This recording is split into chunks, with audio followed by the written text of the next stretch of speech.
Hello दोस्तों, कैसे हो? तो मैं आपका अपना ए के वीरू भाई और आप सभी का स्वागत है अपने ए के एंटरटेनमेंट चैनल पे।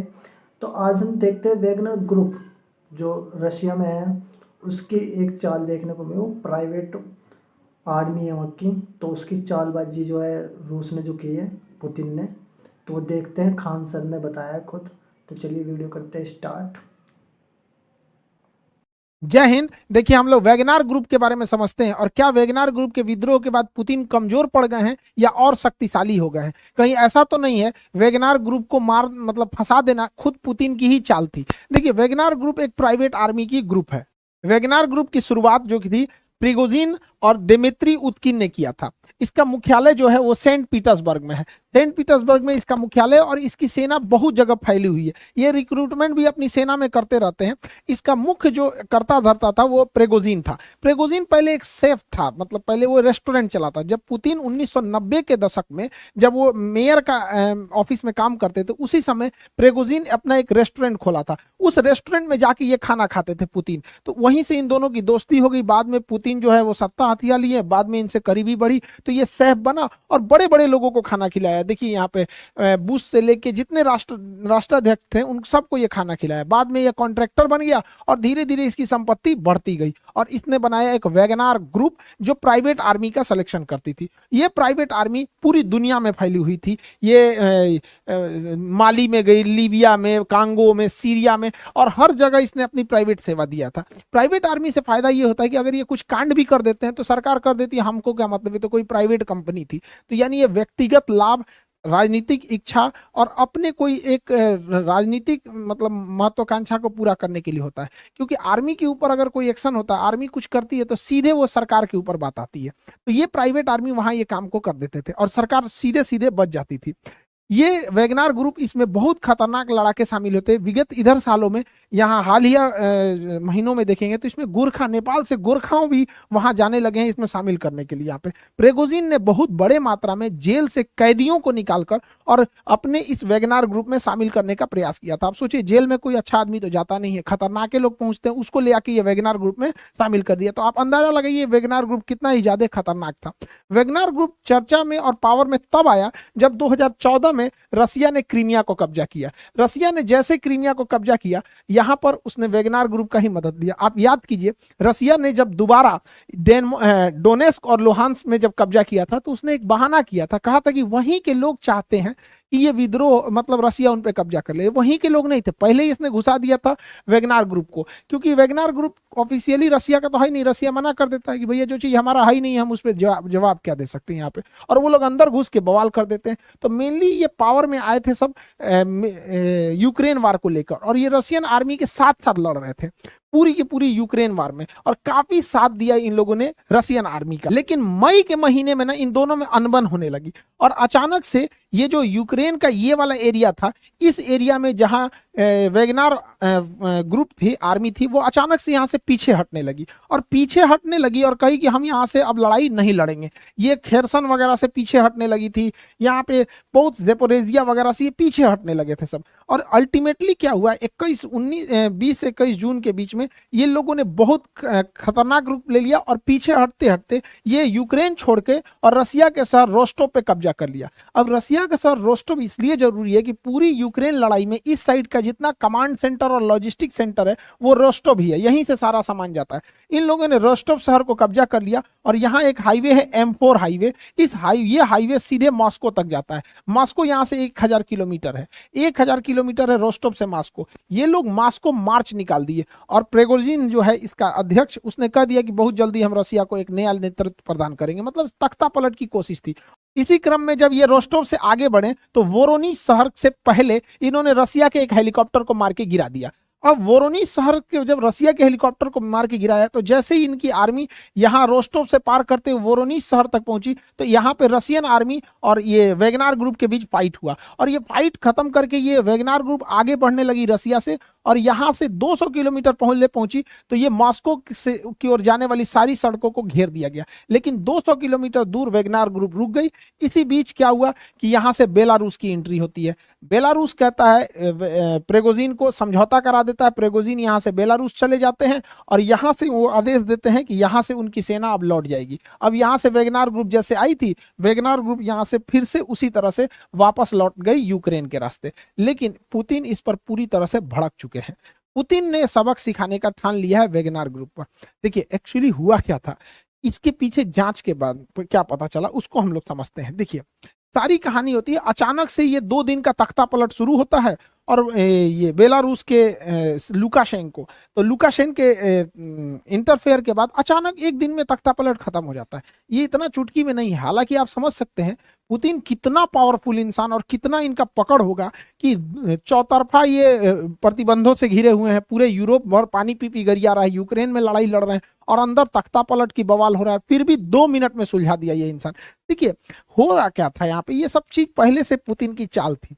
समझिए पुतिन ने क्या किया, जब वेगनार ग्रुप का सहारा लेना था तो वेगनार ग्रुप का सहारा लेने के लिए इन्होंने पुतिन ने पूरी यूक्रेन वार की जिम्मेदारी अब जनरल सर्जेई सुरोविकिन को, ये जो थे ये वेगनार ग्रुप के सपोर्टर थे, ये वेगनार ग्रुप को प्रॉपर सपोर्ट कर रहे थे और वेगनार ग्रुप जो थी अपने पूरे लड़ाकों के साथ घुस गई यूक्रेन की लड़ाई में। और ये सर्जोई थे, ये पूरी तरह वेगनार ग्रुप को हथियार, पैसा, लॉजिस्टिक सब सप्लाई कर रहे थे और इन्हीं के दम पर बहुत तेजी से यूक्रेन पे कब्जा कर लिया गया। लेकिन ये लोग थोड़ा ज्यादा मन बढ़ गए थे, इन लोगों को लगता था कि यही रसिया को कंट्रोल कर रहा है। ये बहुत ज्यादा मन इनका जब बढ़ने लगा तो पुतिन ने कहा कि भैया अब हमको अपनी ओरिजिनल चाल पे आना पड़ेगा। इसने क्या किया, सेर्जेई को पद से हटा दिया और सेनापति बना दिया। अगला जनरल जो नियुक्त कर दिया, जिसके कंट्रोल में पूरी यूक्रेन वार होनी थी, वो बना दिया वेलेरी जेरासिनोव। इस स्टूडेंट का नाम वो होता है, लगता है दवाई वही का नाम है, वेलेरी जेरासिनोव। इनको बना दिया सेनापति। अब भैया ये ठहरा इनके खिलाफ इसने क्या किया, इनको पैसा देना रोक दिया, इन्हें लॉजिस्टिक सप्लाई देना रोक दिया, हथियार देना रोक दिया, खाना पीना सप्लाई रोक दिया। अब ये भैया ही भड़क गया, ये बोला भैया तुम तो बहुत अच्छा थे, ये इन दोनों में पहले से खुन्नस चलता है भैया यहाँ पे। इसने चढ़ा दिया इसको कि एक काम करो तुम पुतिन के खिलाफ ही बगावत कर दो। पुतिन का तो यही चाल था भैया कि पहले तुम ही को हम आगे बढ़ाएंगे और तुमसे हम जीतेंगे, कूचाएगा तुम तभी मेरा ही फायदा, कूच देगा यूक्रेन को तभी मेरा फायदा। ये बेचारा फंस गया इसी चक्कर में। यहाँ पर आ गए वेलेरी जेरासिनोव, ये पूरी तरह से सप्लाई रोक दिए, जिस वजह से ये भड़क गया और कहा हमें हथियार नहीं मिल रहा है, पैसा नहीं मिल रहा है, सप्लाई नहीं मिल रहा है, खाना नहीं मिल रहा है, लॉजिस्टिक नहीं मिल रहा है, सपोर्ट नहीं मिल रहा, हम जाके मॉस्को पे चढ़ जाएंगे। कहा सजरा तू नहीं आओ तोरा बताते हैं। पहले से लुकाशेंको को रेडी रखा गया था। इसी बीच ये लोग आ गए और पूरी तरह से एक दिन में सारा मामला खत्म हो गया और वेगनार ग्रुप कमजोर हो गया। देखिए अमेरिका इस घटना का थोड़ा भी विरोध नहीं किया। हालांकि रूस के हर एक मामले में अमेरिका विरोध करता है, लेकिन अमेरिका ऐसा नहीं किया क्योंकि अमेरिका की भी प्राइवेट आर्मी है। जिस तरह रसिया की वेगनार ग्रुप है वैसे अमेरिका की भी प्राइवेट आर्मी है, ब्लैक वाटर। ये आर्मी सस्ती पड़ती है, प्राइवेट लेना सस्ता पड़ता है, इनको सैलरी दो काम खत्म, कोई एक्स्ट्रा बेनिफिट देने की जरूरत नहीं है, क्वार्टर, हॉस्टल, स्कूल ये सब कुछ देने की जरूरत नहीं है। ये इतना खतरनाक है ब्लैक वाटर ग्रुप की ये सेम रसिया की वेगनार ग्रुप की तरह इसकी ही सेवा अमेरिका ने लिया था इराक वार में। इराक पे जब अमेरिका ने कब्जा कर लिया तो उसकी सिक्योरिटी वगैरह के लिए इसलिए कंसल्ट किया था। ये लोग किसी को गोली मार देते हैं, कोई जवाबदेही नहीं है ना ही कुछ है, अमेरिका पल्ला झाड़ लेता है भैया ये क्या हुआ यहाँ पे।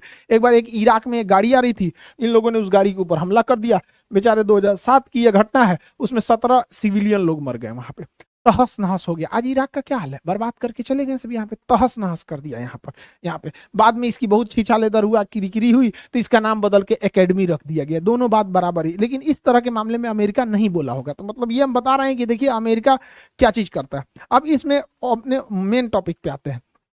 ये बेचारा फंस गया। अब जब ये फंस गया तो पुतिन प्रेगोजिन को कहा कि आप चले जाइए बेलारूस पुतिन का एकदम समझिए सेकंड हाउस कहा जाता है पुतिन को। और यहाँ पुतिन भेज दिया किनको, इनको प्रेगोजिन को, और कह दिया गया कि आपकी सेना का मर्जर कर दिया जाएगा। अब जितने भी वेगनार ग्रुप की सेना है उन सेना का मर्जर कर दिया जाएगा रसिया में एक अलग बटालियन बना दी जाएगी, वेगनार ग्रुप का अलग बटालियन, उसका कमांड रसिया ही देखेगा, सब कुछ देखेगा यहाँ पर, और इनको ना बेलारूस में रख दिया गया है। इसके अलावे जो इनका सपोर्ट करने वाले ये जो सेर्जेई सेनापति थे ये गायब है रसिया में, अभी मिल नहीं रहे। इनकी पत्नी खोज रही है, फोन लगा रहे हैं नहीं मिल रहा है, फोन लगभो नहीं करेगा। चलिए अब आगे समझते हैं यहाँ पे, समझा गया, कहाँ है पता ही नहीं चलता है यहाँ पे। अब उनका फोन ऑन नहीं लग रहा है, आगे देखते हैं हम लोग यहाँ पे, देखिए ध्यान से। तो ये इनको बेलारूस भेज दिया गया इनकी पूरी सेना में। अब क्या किया गया है, अब कमांड दिया गया चेचन लड़ाके जो यहाँ पे रमजान कादिरोव को। पुतिन के सबसे भरोसेमंद अगर कोई है वो रमजान कादिरोव है। ये चेचन लड़ाके ये सबसे खूंखार माने जाते हैं। अब जो लड़ाई का रुख होगा वो कंप्लीट चेंज हो जाएगा, जो पहले नहीं हुआ था अब होगा। अब रसिया भयानक रफ्तार से हमला करेगा और यूक्रेन पे 3 तरफा हमला कर देगा। अब प्रिगोजिन जो है वो बेलारूस से हमला करेगा अपने वेगनार ग्रुप के लड़ाकों के साथ। तो यहां बेलारूस से हमला कर देगा प्रिगोजिन, और यहां रसिया से हमला करेगी उसकी मेन आर्मी। और ये रसिया का ये एरिया चेचन्या कहलाता है। चेचन्या में चेचन फोर्सेस को लेके आगे बढ़ेंगे ये रमजान कादिरोव। अब ये 3 ओर से तबातोड़ हमला होगा यहाँ पर यूक्रेन में। अब यूक्रेन को कोई बचाने वाला नहीं आएगा और ये हमला तेज हो भी गया है। देखिए यूक्रेन का ये एरिया जो है, ये एरिया में इसके सबसे बड़े परमाणु रिएक्टर में आते हैं। यहाँ पर जेपोरेजिया नाम है, ये नाइपर नदी के किनारे शहर है जेपोरेजिया। जेपोरेजिया में यूरोप का सबसे बड़ा परमाणु रिएक्टर है और यहाँ एक ही जगह में 6 परमाणु रिएक्टर है। देखिए 1 2 3 4 5 6 पूरे यूरोप का सबसे बड़ा परमाणु रिएक्टर है। अगर एक भी रिएक्टर में ब्लास्ट हुआ तो भयानक तबाही होगा। ऐसे ही तबाही यूक्रेन एक बार देख चुका है। 1986 में इसका एक शहर था जिसका नाम है चेर्नोजेम। चेर्नोजेम में 1986 में एक रिएक्टर में ब्लास्ट हो गया था, केवल एक रिएक्टर में ब्लास्ट हुआ था और वो रिएक्टर इससे छोटा था। अभी क्या है, ये उससे अगर इनमें ब्लास्ट होता है इन रिएक्टर्स में तो उससे 10 गुना ज्यादा तबाही मचाएगा और यूक्रेन ही नहीं पूरा यूरोप बर्बाद हो जाएगा अगर इसमें ब्लास्ट हुआ तो। आप सोच सकते हैं कि ये रिएक्टर की सेफ्टी कितनी जरूरी है। लेकिन आपको लगता है ये सेफ्टी जरूरी है, लेकिन जरा ध्यान दीजिए, ये वही रिएक्टर है 6 ठो जो हम आपको सैटेलाइट इमेज में दिखा रहे हैं। 6 रिएक्टर दिखेंगे, 1 2 3 4 5 6 ये रिएक्टर है। और ये देखिए धमाका कहां तक हुआ है, ये रिएक्टर के कितने पास धमाका हुआ है और इसमें रशियन आर्मी घुस चुकी है। रशियन आर्मी घुस चुकी है। 1 साल से जेपोरोजिया पे रशियन आर्मी का कब्जा है। यूक्रेन की आर्मी इस पे कब्जा कर ही नहीं पा रही थी, कितनों कोशिश की नहीं कब्जा कर पाई। लेकिन अचानक से यहां से भागने लगी रशियन आर्मी। रशियन आर्मी इसको खाली करके जाने लगी। उसको आदेश आया तुम खाली करो, जेपोरोजिया खाली करके वापस आओ। अब यूक्रेन को नहीं समझ में आ रहा, अगला टारगेट पुतिन का है कि जितने ये रिएक्टर है इस पर हमला कर देगा। लेकिन पुतिन इंतजार करेंगे हवाओं के रुख का, क्योंकि जब परमाणु रिएक्टर ब्लास्ट होता है तो उसमें खतरनाक रेडिएशन निकलते हैं जिसमें गामा किरण सबसे खतरनाक होती है। जैसे हम कोरोना को नहीं देख सकते थे, वो हमारी जान ले लेता था, उसी तरह परमाणु रिएक्टर से निकलने वाली गामा रेस को हम नहीं देख सकते लेकिन हमारी जान ले लेता है। अब अगर हवाओं का रुख इस पे डिपेंड करेगा, अगर हवाओं का रुख इस साइड में है तो पूरे यूरोप को तबाही होगी, और हवाओं का रुख इस साइड है तो अगर इसमें ब्लास्ट किया गया तो उल्टा रूस को तबाही होगी। अब यहां से रूस ने अपनी सेना को वापस बुला लिया है। जिस दिन हवाओं का रुख इधर होगा, मौसम विभाग बता देगी कि अगले 4 दिन 5 दिन तक हवाएं इधर चलेगी, विस्फोट करके जेपोरेजिया को उड़ा देगा। और इससे पहले जेपोरेजिया को काम तमाम कर दिया गया है, क्योंकि जेपोरेजिया जो परमाणु रिएक्टर है इसके पास ये बहुत बड़ा जलाशय है जो इसको कूलिंग के लिए काम आता है, ठंडा करने के लिए। पुतिन ने इसका पानी सुखा दिया, कैसे, इसने बांधवे तोड़ दिया। यहाँ पे ये रिएक्टर हो गया, ये रिएक्टर, यहाँ पे ये रिजर्वायर है, रिजर्वायर का बांध तोड़ दिया। बांध तोड़ने से पूरा पानी गिर गया। नोवा खाकोका ये बांध का नाम था। नोवा बांध तोड़ देने से ये पूरा पानी निकल गया, यहाँ पानी ही नहीं है। अब दुनिया का कोई इंजीनियर अब इसे स्टार्ट नहीं कर सकता है। लेकिन इसमें पड़ा ईंधन में अगर ब्लास्ट हुआ तो चेर्नोजियम ब्लास्ट है 10 गुना ज्यादा खतरनाक साबित हो गई। रूस ने यूक्रेन के जितने ठिकाने थे उसके उड़ाना चालू कर दिया। यूक्रेन के लगभग 9 से 10 जनरल रैंक के अधिकारियों को मार दिया, लगभग 100 अधिकारियों को उड़ा दिया। जो भी वहां पर मिसाइल डिपो थे उसके ऊपर बम्बार्डमेंट कर दिया। कमांड सेंटर को रसिया ने उड़ा दिया। रसिया ने अब अपने प्रेसिजन गाइडेड बमों को गिराना चालू किया। पहले रसिया के जहाज नीचे उड़ते थे जिससे वो टारगेट पे बम गिराते, तो अब हाइट पे उड़ रहे हैं और precision guided laser guided bomb गिरा रहे हैं जो महंगे होते हैं लेकिन अचूक हमला करते हैं। अब रसिया ने पूरा कमर कस लिया, हमले को तेज कर दिया। उसने अपने Su-35 बॉम्बर को उतार दिया है मैदान में। और इस बीच रसिया डिप्लोमेटिक भी खेल रहा है। यहाँ पर यूक्रेन जो था वो गेम खेल रहा था इजराइल के साथ, क्योंकि इजराइल एक ज्यूज कंट्री है, यहूदी। अब यहूदी कंट्री है और पूरे दुनिया में इजराइल के बाद अगर कोई दूसरा यहूदी प्रधानमंत्री है तो वो जेलेंस्की है। तो ये दोनों यहूदी हैं, ज्यूज। तो यहूदी का कार्ड खेल रहे थे। पुतिन ने कह दिया कि ये कोई यहूदी वगैरह नहीं है, अपने देश में यहूदियों के लिए इसने कुछ भी नहीं किया है, और अगर ये यहूदी के नाम पे सहायता करेंगे तो इजराइल अपना भी मतलब भविष्य सोचे। अब इजराइल इसे आयरन डोम देने वाला था। अगर यूक्रेन को आयरन डोम मिल जाता तो यूक्रेन में एक भी गोला बारूद का आना असंभव हो जाता, क्योंकि आयरन डोम अब तक का सबसे ट्रस्टेड एयर डिफेंस सिस्टम है, वो छोटे छोटे हमलों को खत्म कर देता है। इसके लिए रसिया को दिक्कत था, लेकिन यहाँ खुद यूक्रेन इजराइल डर गया, क्योंकि इजराइल अगर यूक्रेन को बचाने जाता है, इजराइल जाता है यूक्रेन को बचाने, तो इजराइल की दुश्मनी है ईरान से, ईरान से दुश्मनी है, और ईरान और रसिया में भयंकर दोस्ती है। अगर ये अपना आयरन डोम सिस्टम इजराइल यूक्रेन को देगा, तो यूक्रेन में जैसे देगा तो इसमें रसिया के हमले से कुछ ना कुछ आयरन डोम भी इफेक्ट होगा। और आयरन डोम जो है अगर रसिया के कब्जे में आ जाता है तो रसिया उसका रिवर्स इंजीनियरिंग करेगा, और रिवर्स इंजीनियरिंग करके ईरान को दे देगा, और ईरान उसका तोड़ निकाल देगा और हमास नामक आतंकवादी संगठन को दे देगा। और जिस हमास ने जो रॉकेट मारती है, इसकी सारी कमजोरियों को हमास पढ़ लेगा और रिवर्स इंजीनियरिंग करके बाद इजराइल को ही तबाह कर देगा। इसलिए इजराइल को मदद करने से ज्यादा खुद से डर लग रहा है कि कहीं आयरन डोम का रिवर्स इंजीनियरिंग करके कहीं कोई काट ना निकाल ले। रूस का सबसे ज्यादा अगर कोई हेल्प करता है तो वो इसका बेलारूस करता है। बेलारूस रूस का सबसे परम मित्र है। यहाँ पे लुकाशेंको इसके प्रधानमंत्री हैं। ये लुकाशेंको, इनकी रूस से बहुत ज्यादा दोस्ती है पुतिन से, क्योंकि दोनों ही पिछले 20 से 25 साल से सत्ता में है सब। यहाँ पे दोनों एकदम दोस्त की तरह, लगता है रिश्तेदार है सब यहाँ पर। अब इसमें ऐसा रीजन क्या है, क्योंकि ना ये बेलारूस की स्थापना 1991 में हुई थी, 1991 में। उसके बाद 1994 में सत्ता कब्जा कर लिए कौन, ये लुकाशेंको, और तब से लेकर अभी तक वहीं पे है। चुनाव होता है तो जीती है, दूसर को किसी को जीतने ही नहीं देते। 2020 में चुनाव हुआ, इनको 80% वोट मिला। 2020 के चुनाव में 80% वोट मिला। ये इंसान 1994 से गद्दी पे है, यानी 28 साल से सत्ता में है, और इसे सत्ता में बनाए रखता है पुतिन, क्योंकि भैया तुम पुतिन का सबसे भरोसेमंद है। इसके विपक्ष में जो उठा था उसको इसने गिरफ्तार कर लिया। तो उसकी जो पत्नी थी श्वेतलाना, वो उठी। श्वेतलाना के बुढ़ऊ तो जेल में चल गए थे, श्वेतलाना को मिला 10% वोट। अब ये हल्ला करिए हमारा वोट मार दिया रे, ये मार दिया, तो इन्हों को उठा दिया। कहा सोचा तुम देश विरोधी काम करती है। कितना भी विद्रोह हो जाता है कोई कुछ नहीं सुनता है। रसिया अपने उधर से कुछ वैगनार ग्रुप वालों को भेजता है, शांत कर देते हैं सब यहाँ पे। तो बेलारूस और रसिया में बहुत बेहतरीन कनेक्शन है, क्योंकि इनको भैया 28 साल से सत्ता में है। ये क्या करेंगे, कोई इनके खिलाफ अगर बोल दिया तुरंत ये बंदा उसको जेल में भेजवा देता है। इतना खतरनाक है। एक पत्रकार था जिसका नाम था रोमन प्रोस्टेविच। रोमन प्रोस्टेविच जो था इनके खिलाफ लिखता था कुछ। ये एक बार ग्रीस से जा रहा था लिथुआनिया के लिए, ग्रीस से लिथुआनिया के लिए जा रहा था रियान एयरलाइन के थ्रू। अब जब ये ग्रीस से निकला, यूक्रेन के ऊपर से गया, जैसे बेलारूस के ऊपर से इसकी जहाज उतरी, इसने मिग 29 जहाज भेज दिया, लड़ाकू जहाज, और हवा में उसके जहाज को किडनैप कर लिया गया, जबकि ये इलीगल है, आप दूसरे जहाज को नहीं कर सकते। लेकिन इसने बहाना क्या बनाया कि इसको सूचना मिली है कि इसके अंदर बम रखा हुआ है, उतारो। अब भैया दोनों ओर से घेर लिए लड़ाकू जहाज, पायलट उतारा। जब पायलट उतारा तो इसकी पुलिस अंदर घुस गई और कही कि ससुरा रोमन प्रोस्टोविच निकालो इसको, चल रहे ससुरा तुम ही बम है, लेके चल गई। जहाज को कहा जाओ जाओ, इसी की जरूरत थी। इतना खतरनाक है बेलारूस। इनके खिलाफ आप बोले मतलब अगले दिन आपकी आंख खुलेगी जेल के अंदर।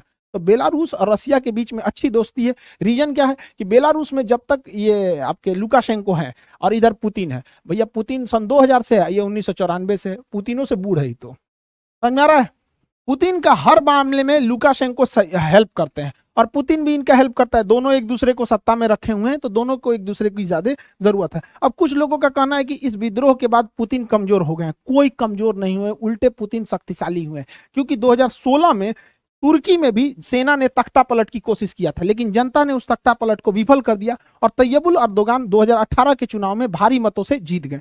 इसका मतलब जब कभी भी राष्ट्र पर विकट संकट आता है तो उसी राजनीतिक पार्टी को लोग वोट देते हैं जो पहले से सत्ता में है, क्योंकि जब राष्ट्र भावना जुड़ जाती है तो लोग दूसरे को नहीं देखते हैं। ऐसा 1999 में भी हुआ था जब चेचन्या हुआ था। चेचन्या अभी जो चेचन लड़ा के पुतिन के फेवर में, चेचन्या में जब विद्रोह हुआ था तो लोग पुतिन का भी साथ दिए थे और उसी के बाद पुतिन को सत्ता में दिया गया। हमारे देश में भी एक बार हुआ, पाकिस्तान ने हमला कर दिया। पाकिस्तान का यह कायराना हमला जो था हमारे सोते हुए सीआरपीएफ के जवानों पर हुआ था फरवरी में। इतना बुरा वो दिन था और हमारे जवान वहां शहीद हो गए। इसके बाद हम लोगों ने सर्जिकल स्ट्राइक किया। सर्जिकल स्ट्राइक हुआ, उसमें हमारे विंग कमांडर अभिनंदन का जहाज उस साइड में गिर गया और सरकार ने बड़ी दृढ़ता से उसे वापस लाया। इससे देश की जनता का और अपने सत्ता के साथ विश्वास बढ़ गया और मोदी जी का उल्टा मतलब जो वोट शेयरिंग था वो बढ़ा। रीजन क्या है कि जब भी राष्ट्र पे संकट आएगा और राष्ट्र का जो अध्यक्ष है वो बहुत बोल्ड डिसीजन होगा तो जनता उसी के साथ लेगी। जितना कड़ा डिसीजन इन्होंने सर्जिकल स्ट्राइक में लिया था उतना कड़ा डिसीजन मनमोहन सिंह को भी लेना चाहिए था जब ताज होटल में हमला हुआ था, लेकिन उन्होंने नहीं लिया था। यहाँ पे उनको लेना चाहिए था ये हमला। तो बहुत जबरदस्त। ये डिपेंड करता है कि रिएक्ट कैसा कर रहे हैं। तो पुतिन तो बहुत खतरनाक रिएक्ट कर रहे हैं, इसलिए क्रेमलिन में होने वाला इलेक्शन, रशिया में 2024 इलेक्शन में पुतिन को कोई नहीं हराएगा। और दूसरा बात, पुतिन का शक्तिशाली होना, रशिया का शक्तिशाली होना जरूरी है, क्योंकि रशिया अगर कमजोर होगा तो रशिया के पास केवल एक ही दोस्त बचेगा, चाइना। और रशिया चाइना के गोद में बैठ जाएगा, क्योंकि चाइना के पास पैसे की कोई कमी नहीं है। और चाइना पे रसिया गया तो दिक्कत है, क्योंकि हमारे इंडियंस का 70% हथियार जो है वो रसिया से है। हमारी पूरी डिफेंस इंडस्ट्री रसिया पे है, इसलिए रसिया का शक्तिशाली होना जरूरी है, वरना वो चाइना के गोद में बैठ जाएगा। और चाइना के गोद में पहले से पाकिस्तान बैठा हुआ है। तो ये वैगनर ग्रुप रशिया में है, रशिया और यूक्रेन का युद्ध चल रहा है। और खान सर जो कि इंडिया के नंबर 1 टीचर हैं, तो उन्होंने अच्छे तरीके से समझाया। और ये बिल्कुल ऐसा ही है। और ये वैगनर, क्योंकि रूस सुपर पावर है, उसे कोई मतलब ही नहीं होता कोई टक्कर दे दे। और यूक्रेन का तो खैर आज ना कल ख़त्म होना ही है। तो ऐसे ही बड़ा अच्छा लगा वीडियो देख के। आपको कैसा लगा कमेंट में लिखो, ज़्यादा से ज़्यादा शेयर करो। वीडियो अच्छी लगे तो लाइक ज़रूर करना। नमस्कार।